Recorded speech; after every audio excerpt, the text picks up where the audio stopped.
Thank you very much for joining me for this interview today, Paul. I'd like to start by asking you what the term adaptive reuse means. Well, I think I probably answer what it means to me in a way. I hope I get this right. But for me, it means the repurposing of a building for a function which wasn't its original. It wasn't originally designed for. But I have to make that a little bit more complicated by saying that in a way, all buildings get repurposed during their life, even if they are the principal use is the same as that which they were designed for. So it's a complicated term, and I think it's probably understood differently by different people. But to me, it means, and I'm taking it to mean for this discussion, the repurposing of a building for a function that it wasn't originally designed for. And I'd like to ask about the social and cultural significance. Often, for example, older buildings, heritage buildings, are retained and repurposed. Why do you think that is? Why do we not simply demolish buildings and build new purpose-built structures? Well, I think the answer lies in our contemporary culture in a way, which is in a sense the accumulation of cultures, because the answer to your question is that we didn't always, and we haven't always. What I think is interesting about our approach to heritage and culture now is that we're not only interested in making perfect things which then reflect exactly what the function of the building might be, but we're interested in how we as human beings react to those.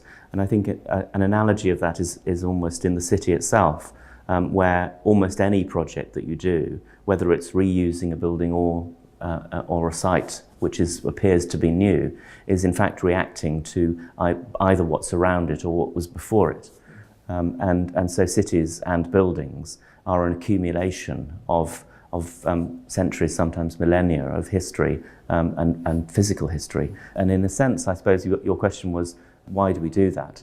Well, I think it's because we're constantly interested in how, in time actually, and how the past and the present and the future are somehow umbilically linked. I'd then like to ask you, before we move into a more specific project by your office, broadly speaking, when you're confronted with an adaptive reuse project, as opposed perhaps to a completely new site, what challenges do you immediately face, or how does your design approach differ than you would to some of your other projects?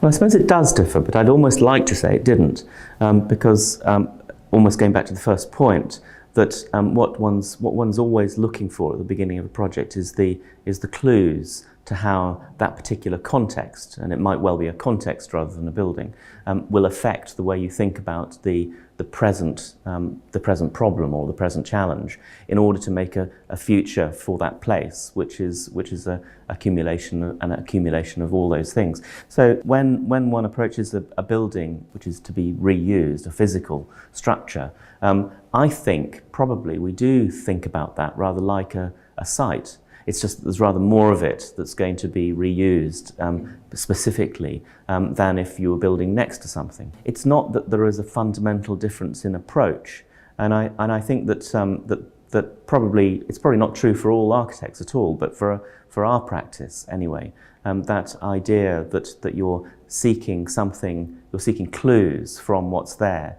in order to make things which you might not have arrived at if it wasn't for those clues.